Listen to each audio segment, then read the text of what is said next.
श्री ओम करणी,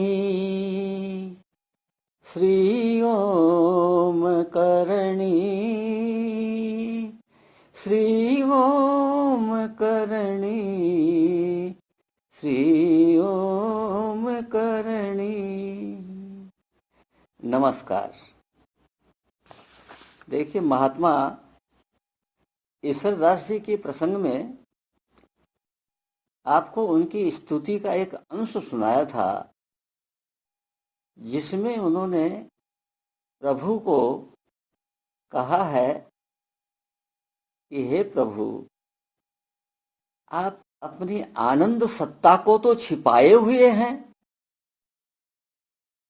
और ये मिथ्या दुखमय संसार इसको प्रकट किए हुए हैं।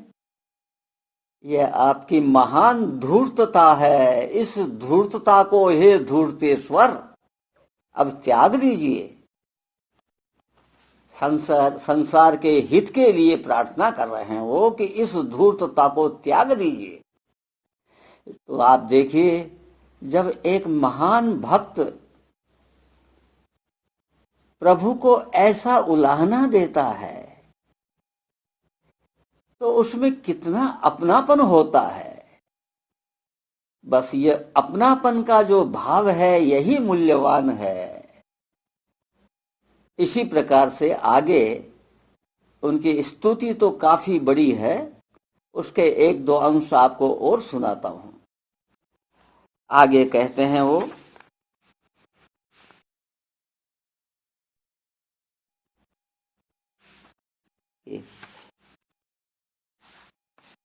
हे राम, आप पृथक पृथक आकार धारण करके इस प्रकार व्यापक हो रहे हो जैसे तरंगों में समुद्र और समुद्र में तरंगें। सृष्टि के अणु अणु में आप ही का सत्यांश विद्यमान है। हे परमात्मन, इस प्रकार प्रकट होकर अब छिपिए नहीं। यानी प्रभु ने जो कहा ना, ममै वांसो जीवलोके जीवभूते सनातन है, जब ये उनको साक्षात हो गया, इस पर महात्मा ईश्वरदास जी का विश्वास दृढ़ हो गया, तो इसको सब जगह सनातन माने। सत्य और सनातन एक शब्द हैं।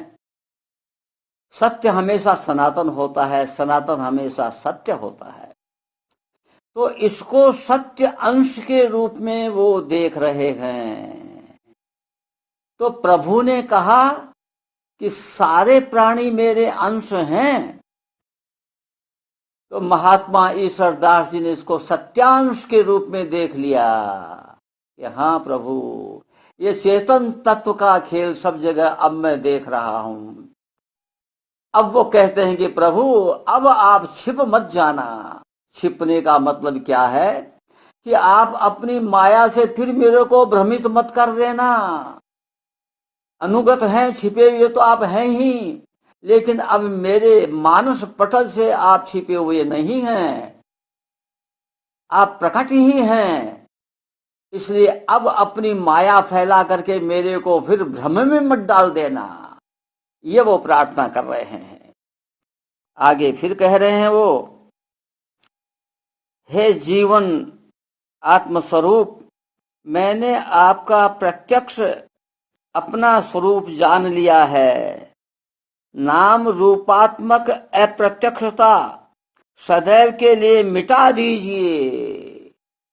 क्या कह रहे हैं कि मैंने आपका प्रत्यक्ष रूप जान लिया है कि आप प्रत्यक्ष ही हैं। भागवत में मैंने आपको बताया था कि प्रभु कह रहे हैं कि भाई मैं अप्रत्यक्ष कहाँ हूं। जो सत्ता स्फूर्ति जगह जगह आपको दिख रही है वो मैं ही हूं, इसलिए उस रूप में मैं प्रत्यक्ष ही हूं। तो महात्मा ईश्वरदास जी ने यह अनुभव कर लिया कि सत्ता स्फूर्ति के रूप में सब जगह मैं आपको ही देख रहा हूं, अतः आप प्रत्यक्ष ही हैं। तो अब वो कह रहे हैं कि जब आप प्रत्यक्ष ही हैं तो आप इस अप्रत्यक्षता को सदा के लिए मिटा दीजिए, सदा के लिए, सबके लिए इस अप्रत्यक्षता को मिटा दीजिए। आगे कहते हैं, इन नाम रूपों को आपके ही अनिर्वचनीय शाखा प्रशाखा और पत्र रूप से मैं आपको देखा करूं। भाई कुत्ता तो नजर आएगा ही ना, वो तो उसका रूप और उसका नाम, कुत्ते का कोई नाम तो हम बदल नहीं सकते, उसका रूप हम बदल नहीं सकते, प्रभु का तय किया हुआ है। तो ये कहते हैं कि ये जो भिन्नता है नाम रूपात्मक, मैं आपकी शाखा प्रशाखा के रूप में ये देखूं, ये प्रभु की ही शाखा प्रशाखा है, बड़ी डाली छोटी डाली, इस प्रकार से प्रभु की ही। और पत्ते वगैरह, ये पेड़ है एक जिसके ये तरह तरह की डाली, उपडाली, पत्ते, ये सब हैं। इस रूप में मैं आप देखा करूं, यानी कुत्ते गाय पशु पक्षी पेड़ पौधे मानव सबके रूप में मुझे आप ही नजर आवें। क्योंकि अनुगत रूप से तो आप हैं ही, ये तो मैं जान गया, लेकिन मैं चाहता हूं कि मेरे भाव में भी जगह बार बार में आप ही नजर आवें। ये प्रार्थना कर रहे हैं। देखो, प्रार्थना करने का मतलब क्या है कि ये सब भाव भी कृपा साध्य हैं, इसलिए ईश्वरदास जी प्रार्थना कर रहे हैं प्रभु से। ये पुरुषार्थ के अधीन नहीं है। आप समझो कि मैं पुरुषार्थ करके ऐसा कर लूंगा, नहीं, ये उनकी कृपा पर ही निर्भर करता है। तो ये कृपा साध्य है, इसलिए वो प्रार्थना कर रहे हैं। आप भी ये प्रार्थना करते रहिए, क्योंकि अब आपको चेतन तत्व का आभास पता अच्छी तरह से लग गया है। और जब लग गया है पता, तो अब प्रार्थना करते रहिए कि हे प्रभु, कि अब मेरे ऊपर भ्रम की चादर मत ओढ़ा देना, मेरे को भ्रम की चादर मुझ पर मत डाल देना प्रभु। अब मेरा भ्रम दूर हो गया है, मैं सब जगह आपको देख रहा हूँ, आपको अनुभव कर रहा हूँ।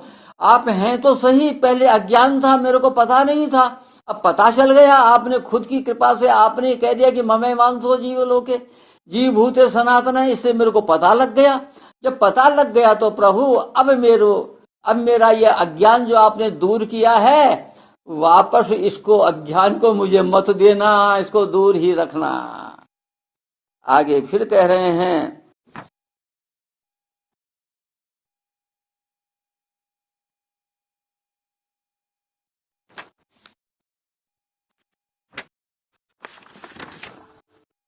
हे प्रभु, मैं यह निवेदन करता हूं कि कहीं अब ऐसा न हो कि मुझे पुनः अविद्या सम्मोहित करके आपसे विछोह करा दे।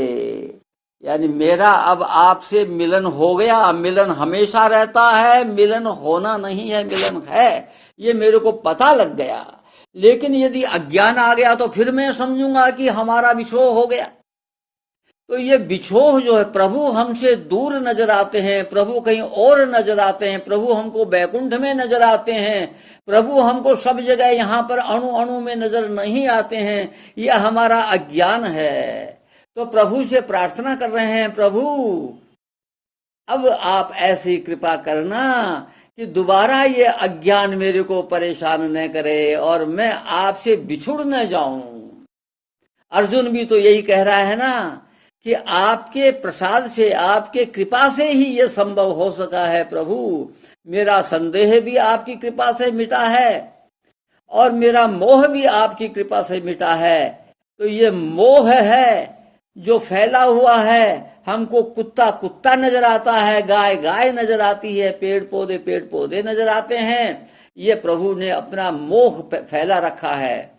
जब हमको चेतन तत्व का पता लग गया तो ये चेतन तत्व आनंद की राशि है। जब चेतन तत्व का पता लग गया तो अब प्रभु से यही प्रार्थना करनी है कि हे मेरे प्रभु, मैं कभी अब आपके इस तत्व को भूल न जाऊं, ये हमेशा ही मेरी स्मृति में बना रहे, इतनी सी कृपा करो। आपने जब इतनी कृपा की है, मेरे को बता दिया है कि भाई सब कुछ चेतन तत्व का खेला हो रहा है, जब ये आपने बता ही दिया है, तो प्रभु अब इतनी सी कृपा और करना कि यह चेतन तत्व विस्मरण में न आ जाए, भूल में न आ जाए, भूल में न पड़ जाए, या अज्ञान वापस मुझ में न आवृत कर ले, मुझको वापस न घेर ले।